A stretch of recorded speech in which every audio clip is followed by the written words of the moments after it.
Ano? Question. If you can come face to face with a 10-year-old you, what will you advise her about life and love life? I'll repeat. If you can come face to face with a 10-year-old you, donut microphone please. Sorry. Okay. If you can come face to face with a 10-year-old you, what will you advise about life and love life? Okay. The final question for this morning goes like this. If I will be given a chance to face my 10-year-old self, what advice would I give to her in terms of love and love life? I am already 20 years old right now. Life and love life. Okay. I am already 20 years old right now. So that kid is a 10-year younger than me. I believe that kid is still busy with elementary school. And she has not yet discovered her true self.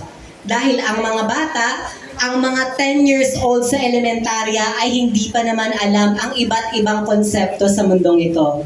Kaya naman, kalakhan ng kanyang oras ay nakagugol lang sa pag-aaral. But right now, I am already 20 and I have experienced a lot of things in life. I believe that I am capable to give her advices in terms of life and love life. And one thing that I would give her, and I want her to remember this, because this thing applies both to her life and her love life. And that is to be courageous. Kailangan niyang tapangan. Kailangan niyang magkaroon ng lakas na ipaglaban ang mga gusto niya sa buhay. Kailangan siyang magkaroon ng pagkakakilanlan nang sa gayon, walang sino man ang taong kayang umapak ng kanyang pagkatao. I believe that if that 10-year-old kid will remember what I will say, hinding-hindi bababa ang kanyang loob. Sapagkat naniniwala siya at alam niya sa kanyang sarili na walang mali sa kanyang pagkatao. Kailangan niya lang harapin ng buong loob ang mga taong manghuhusga sa kanya, ang mga pagsubok na pagdadaanan niya sa kanyang buhay, at ang mga taong mananakit sa kanya, whether it is to her life or to her love life. Because as a 20-year-old, I do believe that this 10-year-old child needs courage. Because at the end, we will all be judged by the courage of our hearts. Thank you. Maraming salamat. Number 3. Good evening, candidate number 2. Good evening, ma'am. Here's your question. If you can come face to face with a 10-year-old you, what will you advise her about life and love life? Thank you. Oh, that's really a good question. So, for the information of everybody, I am a product of a broken family, and since grade school, I was able to give all the needs and wants that I do have. So basically, I don't have any family already since the age of 14. Since 10 years old, when I was 10 years old, I remember that I am battling family problems. I am battling my anxiety because I'm so sad that my father and my mother will going to separate already, and my mother will going to become so happy with her new family. Now, I am 24 years old. With all my hard work, with all my perseverance, I graduate Bachelor of Secondary Education, major in English, in the first ever college school in Davao, which is the Rizal Memorial Colleges. I became a gold medalist beach volleyball. I achieved a lot of things, and I am so happy, and I would like to congratulate my present self for being a person with so much dedication. And no matter how hard my life before, I realized that I survive not because I want to. I survive because I need to. I survive because I want to achieve all the dreams, all the wishes that I do have. So now, if given a chance to meet my 10-year-old self, I will definitely tell Turgene that congratulations for being so brave. Because without you, without your dedication, your faith, believing your authentic self, there's no Regine Buhian standing in front of you right now. I am here standing in front of you with so much proud honor. And I am so happy that I was able to inspire a lot of people. So I would like also to hug 10-year-old Regine because I know that I deserve it. And no matter how hard life would be, with or without family, with or without parents, I would like to tell everybody that life must go on. Even though it's so hard, and you choose to ask yourself why this is really happening to me. Sometimes, when it's so hard to face so much challenges, we tend to ask God why we are facing this. And I think that's one of the biggest mistake that we are doing, asking God. Always remember that His plan is better than our plans. So to every one of you, congratulate yourself and love yourself, your version of yourself in the past how many years.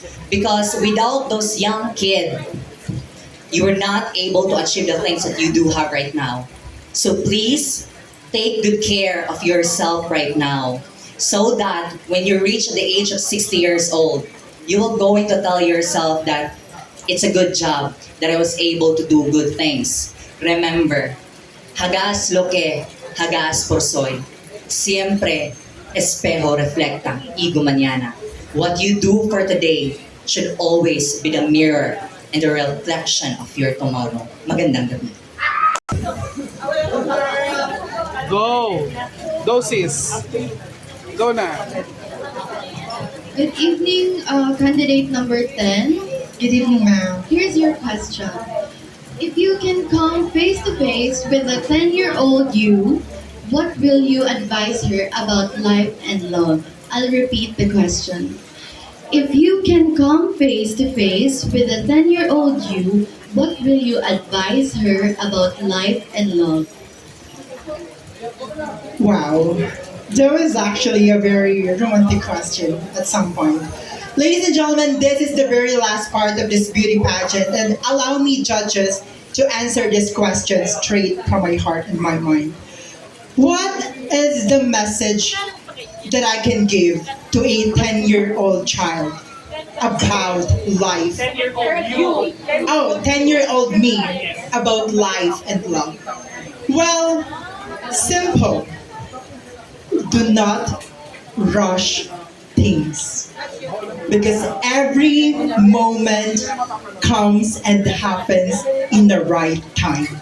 Ladies and gentlemen, we know for fact that every individual, most especially the youth, are rushing when it comes to life, achieving our goals, having a job, and in love, getting someone to be attached with and to get the right person who will be loved, who loved us wholeheartedly. But then again, the problem is because of rushing too much, we come to the point that we mislead the proper and the right way because we are actually urgent in achieving it. Ladies and gentlemen, I am so much thankful that at this moment, I am doing the right thing because I am not rushing the love life. I am not rushing the goals, the achievements, the job that I have right now. Because honestly, I am a fresh graduate of Camarines Norte State College wherein I took a Bachelor of Science in Business Administration and I am a magna cum laude. And after that, honestly, The job, seeking for job isn't easy.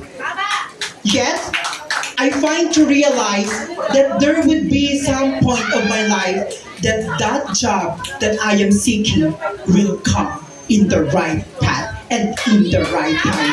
And so that is the very essence that I would like to impart to every audiences right now, especially to the judges, that if every single day we are misled of what we choose, we should always inculcate to our mind the things that we should not be rushing.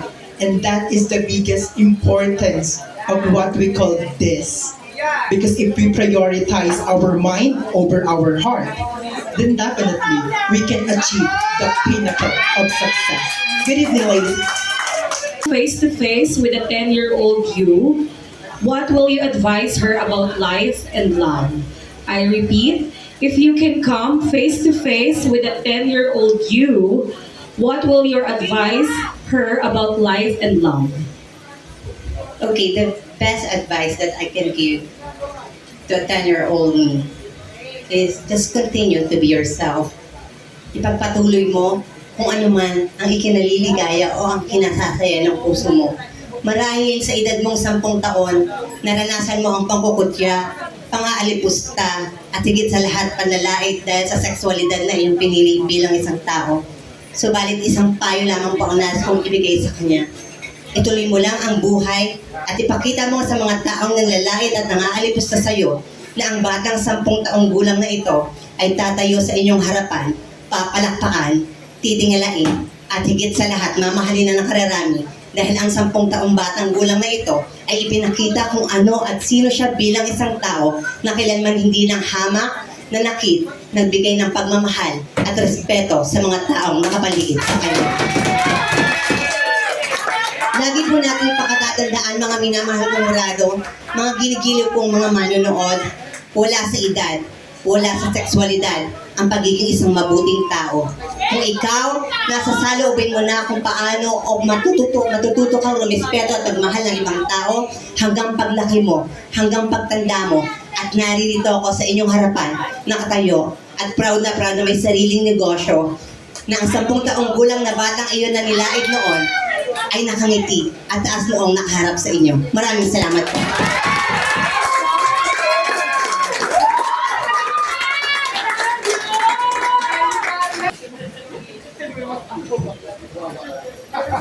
Good morning, candidate number 5. Good morning as well, ma'am.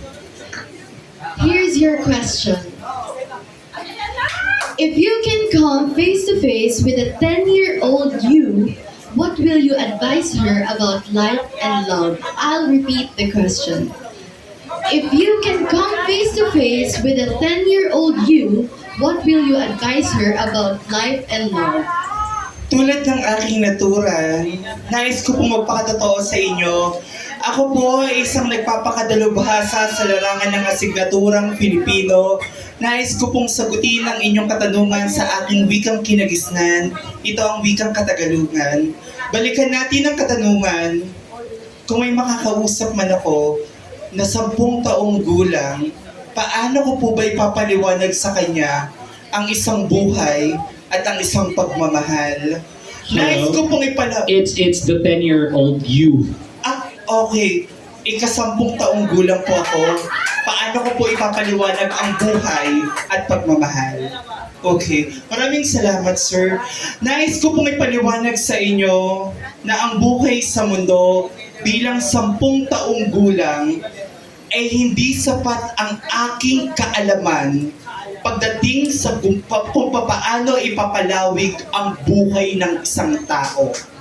Ngunit nais kong ipaalam sa inyo na kung ano ang pagmamahal na nanggagaling sa magulang ko mula sa aking ama, ina, at mga kapatid, yun yung magsisilbing buhay para ipaliwanag ko kung ano ang tunay na pagmamahal dito sa mundo. Dahil ang tunay na pagmamahal, kailanman konektado ang buhay ng isang tao dahil hindi ka maipapalaki ng maayos dito kung hindi sapat ang pagmamahal na inaalay sa'yo ng iyong nasasakupang tao. Kaya naman gagamitin ko to, ang tanghalang ito, at ang pamamagitan ng ganitong uri ng patimpala na ipagmalaki ko ang aking ina na nanonood ngayong gabi na kahit napupuyat, ipinaparamdam niya sa akin ang tunay na suporta at tunay na pagmamahal para magsisilbing aking buhay sa tunay na kasalukuyan ng aking nararamdaman.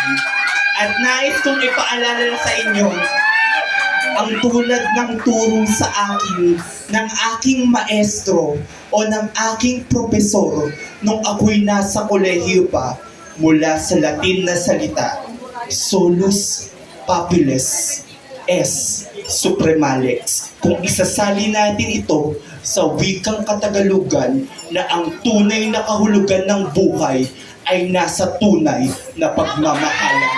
Maraming salamat.